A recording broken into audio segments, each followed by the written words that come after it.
ಮೋದಿಯನ್ನ ಟೀಕಿಸುವ ಭರದಲ್ಲಿ ಇದೆಂತ ಹೇಳಿಕೆ ಕೊಟ್ಟರು ರೇವಂತ್ ರೆಡ್ಡಿ. ರಾಹುಲ್ ಗಾಂಧಿ ప్రధానిಯಾಗಿದ್ರೆ పిఓకేಯನ್ನ వాపస్ పట్టుకొల్తిద్రంతే. రాహుల్ గాంధీ లాంటి నాయకుడు ఈ దేశానికి ప్రధానమంత్రి ఉండుంటే పాకిస్తాన్ ఆక్యుపైడ్ కాశ్మీర్ ని హిందుస్థాన్ లో చేర్పించుండేవాడు. ಭಯೋತ್ಪಾದನಾ ದಾಳಿ ಆದಾಗ ಪ್ರತೀಕಾರವನ್ನೇ ತೀರಿಸಿಕೊಳ್ಳಿಲ್ಲ, ಇವರು ಪಿಒಕೆಯನ್ನ ವಾಪಸ್ ಪಡ್ಕೊಳ್ತಾರಂತೆ.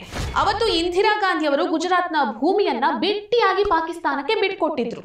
ನೆಹರು 38,000 ಸ್ಕ್ವೇರ್ ಕಿಲೋಮೀಟರ್ ಜಾಗವನ್ನ ಚೈನಾಗೆ ಬಿಟ್ಕೊಟ್ಟಿದ್ರು. ನಮಸ್ಕಾರ. ಪೆಹಲ್ಗಾಮ್ ದಾಳಿ ನಡೆದಿತ್ತಲ್ಲ, ದಾಳಿ ನಡೆದಂತಹ ಸಂದರ್ಭದಲ್ಲಿ ಕೆಲವರು ಪ್ರತೀಕಾರ ಯಾವಾಗ, ನರೇಂದ್ರ ಮೋದಿ ಅವರೇ ಯಾವಾಗ ಪ್ರತೀಕಾರವನ್ನ ತೀರಿಸಿಕೊಳ್ತೀನಿ ಅಂತ ಬಾಯ್ ಪಡ್ಕೊಂಡ್ರು. ಪ್ರತೀಕಾರ ತೀರಿಸಿಕೊಳ್ಳೋದಕ್ಕಾಗಿ ಆಪರೇಷನ್ ಸಿಂಧೂರ್ ಕಾರ್ಯಾಚರಣೆಯನ್ನ ನಡೆಸಿದಾಗ ಪ್ರತೀಕಾರ ಬೇಕು ಅಂತ ಬಾಯ್ ಬಡ್ಕೊಳ್ತಿದ್ದವ್ರೆ ಶಾಂತಿ ಮಂತ್ರವನ್ನ ಜಪಿಸೋದಕ್ಕೆ ಪ್ರಾರಂಭವನ್ನ ಮಾಡಿದ್ರು. ಏರ್ ಸ್ಟ್ರೈಕ್ ಅನ್ನ ಮಾಡಿದಾಗ ಯಾಕೆ ಏರ್ ಸ್ಟ್ರೈಕ್ ಮಾಡಿದ್ರಿ ಅಂತ ಕೇಳಿದ್ರು. ಏರ್ ಸ್ಟ್ರೈಕ್ ಅನ್ನ ನಿಲ್ಲಿಸಿದಾಗ ಯಾಕೆ ನಿಲ್ಲಿಸಿದ್ರಿ ಅಂತ ಕೇಳಿದ್ರು. ಒಟ್ಟಾರೆಯಾಗಿ ಏನು ಮಾಡಿದ್ರು ತಪ್ಪು, ಎಲ್ಲದಕ್ಕೂ ಪ್ರಶ್ನೆಯ ಮೇಲೆ ಪ್ರಶ್ನೆ.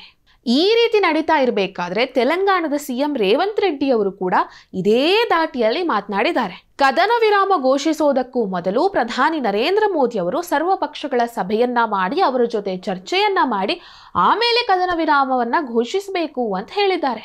ಎಂಥ ನುಡಿಮುತ್ತನ್ನ ಉದುರಿಸಿಬಿಟ್ಟಿದ್ದಾರೆ ಈ ರೇವಂತ್ ರೆಡ್ಡಿ ಅವರು ಅಂತ ಹೇಳಿದ್ರೆ ಅವರದ್ದೇ ಪಕ್ಷದವರು ಈ ಮಾತುಗಳನ್ನ ಕೇಳಿಸ್ಕೊಂಡು ಒಳಗೊಳಗೆ ನಗ್ತಾ ಇದ್ದಾರೆ. ಈಗ ಅಲ್ಲ, ಇಂತಹ ಸಂದರ್ಭದಲ್ಲಿ ದೇಶದಲ್ಲಿ ಯುದ್ಧ ನಡಿಬೇಕಿದ್ರೆ ಇಂಥ ಸಂದರ್ಭದಲ್ಲಿ ಮೊದಲು ನಿರ್ಧಾರವನ್ನು ತೆಗೆದುಕೊಳ್ಳುವಂಥದ್ದು ಸೇನೆಯವರು ಅನ್ನುವಂಥ ಕನಿಷ್ಠ ಜ್ಞಾನ ಕೂಡ ಈ ರೇವಂತ್ ರೆಡ್ಡಿ ಅವರಿಗಿಲ್ವಾ? ಈ ರಾಹುಲ್ ಗಾಂಧಿ ಅವರ ಸಹವಾಸವನ್ನ ಮಾಡಿ ರಾಹುಲ್ ಗಾಂಧಿ ಅವರ ಜೊತೆ ಸೇರ್ಕೊಂಡು ರೇವಂತ್ ರೆಡ್ಡಿ ಅವರು ಕೂಡ ಇತ್ತೀಚೆಗೆ ಅವರ ತರಾನೇ ಮಾತನಾಡೋದಕ್ಕೆ ಶುರು ಮಾಡ್ಕೊಂಡು ಬಿಟ್ಟಿದ್ದಾರೆ. ಯುದ್ಧ ನಡೀತಾ ಇರಬೇಕಾದ್ರೆ ಪ್ರತಿಪಕ್ಷಗಳ ಸಭೆಯನ್ನ ಮಾಡಿ ಆ ಸಭೆಯಲ್ಲಿ ಸೇರಿದವರ ಕಥೆಯನ್ನ ಕೇಳ್ಕೊಂಡು ಕೂರೋದಕ್ಕೆ ಸಮಯ ಆದ್ರೂ ಇರುತ್ತಾ? ಇಂಥ ಒಂದು ಕನಿಷ್ಠ ಜ್ಞಾನ ಕೂಡ ರೇವಂತ್ ರೆಡ್ಡಿ ಅವರಿಗೆ ಇಲ್ವಾ? ಇರ್ಲಿ ಬಿಡಿ, ರೇವಂತ್ ರೆಡ್ಡಿ ಅವರು ಏನೋ ಹೇಳ್ಬಿಟ್ಟಿದ್ದಾರೆ ಅಂತ ಹೇಳಿ ಅಂದ್ಕೊಳ್ಬಹುದು ನಾವು. ಆದ್ರೆ ಮೋದಿ ಅವರನ್ನ ಟೀಕಿಸುವಂತಹ ಬರದಲ್ಲಿ ಇನ್ನೊಂದು ಸ್ಟೇಟ್ಮೆಂಟ್ ಅನ್ನ ಕೊಟ್ಬಿಟ್ಟಿದ್ದಾರೆ ಇವರು. ರಾಹುಲ್ ಗಾಂಧಿ ಅವರನ್ನ ಹೊಗಳಿ ಅಟ್ಟಕ್ಕೇರಿಸ್ಬಿಟ್ಟಿದ್ದಾರೆ. ನರೇಂದ್ರ ಮೋದಿ ಅವರನ್ನ ಟೀಕಿಸುವ ಬರದಲ್ಲಿ ಈ ರೇವಂತ್ ರೆಡ್ಡಿ ಅವರು ಏನ್ ಹೇಳಿದ್ರು ಗೊತ್ತಾ? ಒಂದು ವೇಳೆ ರಾಹುಲ್ ಗಾಂಧಿ ಅವರು ಪ್ರಧಾನಿ ಆಗಿದ್ರೆ ಪಿಒಕೆಯನ್ನ ಅವರೇ ವಾಪಸ್ ಪಡ್ಕೊಳ್ತಾ ಇದ್ರು ಅನ್ನುವಂಥ ಮಾತನ್ನ ಹೇಳಿದ್ರು.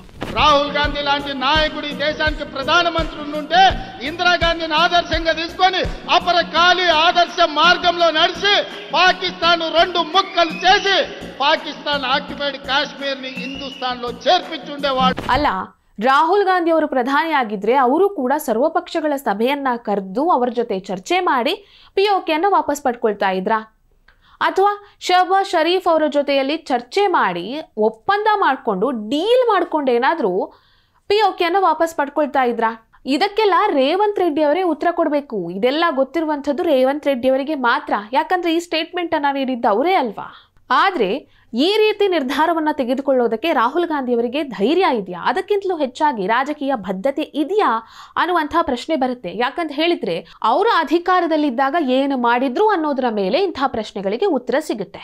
ಪಿಒಕೆಯನ್ನ ಪಾಕಿಸ್ತಾನಕ್ಕೆ ಬಿಟ್ಟು ಕೊಟ್ಟಿದ್ದು ರಾಹುಲ್ ಗಾಂಧಿ ಅವರದ್ದೇ ತಾತ ನೆಹರು ಅವರು. ಇದಾದ ಮೇಲೆ ಇಂದಿರಾ ಗಾಂಧಿ ಅವರು 828 ಸ್ಕ್ವೇರ್ ಕಿಲೋಮೀಟರ್ ಜಾಗವನ್ನ, ಗುಜರಾತ್ನ ಕಚ್ ಪ್ರದೇಶದಲ್ಲಿರುವಂತಹ ಜಾಗವನ್ನ ಪಾಕಿಸ್ತಾನಕ್ಕೆ ಬಿಟ್ಟಿಯಾಗಿ ಬಿಟ್ಕೊಟ್ರು. ಆ ಸಂದರ್ಭದಲ್ಲಿ ಪಾಕಿಸ್ತಾನದ ವಿರುದ್ಧ ಯುದ್ಧವನ್ನ ಮಾಡಿ ಭಾರತ ಗೆದ್ರೂ ಕೂಡ 828 ಸ್ಕ್ವೇರ್ ಕಿಲೋಮೀಟರ್ ಜಾಗವನ್ನ ಇಂದಿರಾ ಗಾಂಧಿ ಅವರು ಪಾಕಿಸ್ತಾನಕ್ಕೆ ಬಿಟ್ಟುಕೊಟ್ರು. ಇದಾದ ಮೇಲೆ ನೆಹರು ಅವರು ಚೀನಾಗೆ 38,000 ಸ್ಕ್ವೇರ್ ಕಿಲೋಮೀಟರ್ ಜಾಗವನ್ನ ಬಿಟ್ಕೊಟ್ರು. ಈ ರೀತಿಯಾಗಿ ಬಿಟ್ಟಿಯಾಗಿ ಜಾಗವನ್ನ ಬೇರೆ ದೇಶಗಳಿಗೆ ಬಿಟ್ಟುಕೊಡುವಂತಹ ಫ್ಯಾಮಿಲಿಯ ಸದಸ್ಯ ರಾಹುಲ್ ಗಾಂಧಿ ಅವರು ಪಿಒಕೆಯನ್ನ ವಾಪಸ್ ಪಡ್ಕೊಳ್ತಾರಾ ಅಂತ ಡೌಟ್ ಬರುತ್ತೆ. ಈ ಎಲ್ಲ ಘಟನೆಗಳಾದಾಗ ರಾಹುಲ್ ಗಾಂಧಿ ಅವರ ಅಧಿಕಾರದಲ್ಲಿ ಇರಲಿಲ್ಲ ಅಂತ ಅಂದ್ಕೊಳ್ಳೋಣ. ಇದಾದ ಮೇಲೆ ಇವರು ಮೊದಲ ಬಾರಿ ಸಂಸದರಾಗಿ ಆಯ್ಕೆಯಾದಾಗ UPA ಸರ್ಕಾರನೇ ಇತ್ತು. ಮನಮೋಹನ್ ಸಿಂಗ್ ಅವರು ಪ್ರಧಾನಿಯಾಗಿದ್ರು ಕೂಡ ಇಡೀ UPA ಸರ್ಕಾರದ ಆಡಳಿತದ ಚುಕ್ಕಾಣಿಯನ್ನ ಹಿಡಿದಿದ್ದು ಸೋನಿಯಾ ಗಾಂಧಿ ಅವರು. ಈ ವಿಚಾರ ಇಡೀ ದೇಶಕ್ಕೆ ಗೊತ್ತು ಬಿಡಿ. ಸೋನಿಯಾ ಗಾಂಧಿ ಅವರ ಕೈಯಲ್ಲೇ ಆಡಳಿತ ಇದ್ದಾಗ ರಾಹುಲ್ ಗಾಂಧಿ ಅವರಿಗೆ ತನ್ನ ತಾಯಿ ಹತ್ರನೇ ಹೇಳಿ ಪಿಒಕೆಯನ್ನು ವಾಪಸ್ ಪಡ್ಕೊಳ್ಬಹುದಿತ್ತಲ್ವಾ? ಯಾಕಾಗಿ ಪಡ್ಕೊಳ್ಳಿಲ್ಲ? ಇನ್ನೊಂದು ತಮಾಷೆಯ ವಿಷಯ ಏನಂತ ಹೇಳಿದ್ರೆ, ಇದೇ ರಾಹುಲ್ ಗಾಂಧಿಯವರ ತಾಯಿ ಸೋನಿಯಾ ಗಾಂಧಿಯವರು UPA ಆಡಳಿತದ ಮುಖ್ಯಸ್ಥರಾಗಿದ್ದಾಗ, UPA ಸರ್ಕಾರದ ಮುಖ್ಯಸ್ಥರಾಗಿದ್ದಾಗ ಒಂದೇ ಒಂದು ಕದನವನ್ನೂ ಮಾಡಲಿಲ್ಲ. ಕದನವನ್ನೇ ಮಾಡದೇ ಇರುವವರು ಈಗ ಕದನ ವಿರಾಮದ ಬಗ್ಗೆ ಪ್ರಶ್ನಿಸ್ತಿದ್ದಾರೆ. ಇದೆಂಥ ವಿಪರ್ಯಾಸ ಅಲ್ವಾ? POK ಅನ್ನು ವಾಪಸ್ ಪಡ್ಕೊಳ್ಳೋದು ಬಿಡಿ, UPA ಸರ್ಕಾರ ಇದ್ದಾಗ ಭಯೋತ್ಪಾದನಾ ದಾಳಿ ಆಗಿತ್ತು. ಯಾವ ಒಂದು ದಾಳಿಗಾದ್ರೂ ಇವರು ಪ್ರತೀಕಾರವನ್ನು ತೀರಿಸ್ಕೊಂಡ್ರ? ಅದೂ ಇಲ್ಲ. 2006ರಲ್ಲಿ ಮುಂಬೈಯಲ್ಲಿ ರೈಲಿನ ಸ್ಫೋಟಗಳು ನಡೆಯಿತು. ಈ ಸಂದರ್ಭದಲ್ಲಿ UPA ಸರ್ಕಾರ, ಇದೇ ಸೋನಿಯಾ ಗಾಂಧಿಯವರ ಸರ್ಕಾರ ಏನಾದರೂ ಕ್ರಮ ತೆಗೆದುಕೊಂಡ್ರ? ಪ್ರತೀಕಾರವನ್ನು ತೀರಿಸಿದ್ರ? 2008ರಲ್ಲಿ ಜೈಪುರದಲ್ಲಿ ಸರಣಿ ಸ್ಫೋಟ ನಡೆಯಿತು. ಇದರಲ್ಲಿ 71 ಜನ ಮೃತಪಟ್ಟರು, 100ಕ್ಕೂ ಅಧಿಕ ಜನ ಗಾಯಗೊಂಡ್ರು. ಈ ಸಂದರ್ಭದಲ್ಲಿ ನಿಮ್ಮ ಸರ್ಕಾರ ಏನಾದರೂ ಕ್ರಮ ಕೈಗೊಂಡಿತ್ತಾ? ಪ್ರತೀಕಾರವನ್ನು ತೀರಿಸಿಕೊಂಡಿತ್ತಾ? 2008ರಲ್ಲಿ ಮುಂಬೈ ದಾಳಿ ನಡೆಯಿತು. ಆ ಸಂದರ್ಭದಲ್ಲಿ ಏನಾದರೂ ಪ್ರತೀಕಾರವನ್ನು ತೀರಿಸ್ಕೊಂಡ್ರಾ? ಅದೂ ಇಲ್ಲ. ಪ್ರತೀಕಾರವನ್ನೇ ತೀರಿಸಿದವರು, ಕದನವನ್ನೇ ಮಾಡದವರು ಈಗ POK ಅನ್ನು ವಾಪಸ್ ಪಡ್ಕೊಂಡು ಬರ್ತಾರಂತೆ. 2005ರಲ್ಲಿ ದೆಹಲಿಯಲ್ಲಿ ಸ್ಫೋಟ ನಡೆದಿತ್ತು. 2010ರಲ್ಲಿ ಪುಣೆಯಲ್ಲಿ ಜರ್ಮನ್ ಬೇಕರಿಯಲ್ಲಿ ಸ್ಫೋಟ ನಡೆದಿತ್ತು. ಈ ಸಂದರ್ಭದಲ್ಲಾದರೂ ಪ್ರತೀಕಾರ ತೀರಿಸಿಕೊಳ್ಳುವಂಥ ಏನಾದರೂ ಪ್ರಯತ್ನವನ್ನು ಮಾಡಿದ್ರಾ? ಅದೂ ಮಾಡಲಿಲ್ಲ. ಪ್ರತೀಕಾರವನ್ನೇ ತೀರಿಸದ ಫ್ಯಾಮಿಲಿಯ ಒಬ್ಬ ಸದಸ್ಯ ಪ್ರಧಾನಿ ಆಗಿದ್ರೆ POK ಅನ್ನು ವಾಪಸ್ ಪಡ್ಕೊಳ್ತಿದ್ರಂತೆ. ಎಂಥ ಮಾತು! ಮೆಚ್ಚಬೇಕು ಈ ಮಾತನ್ನ.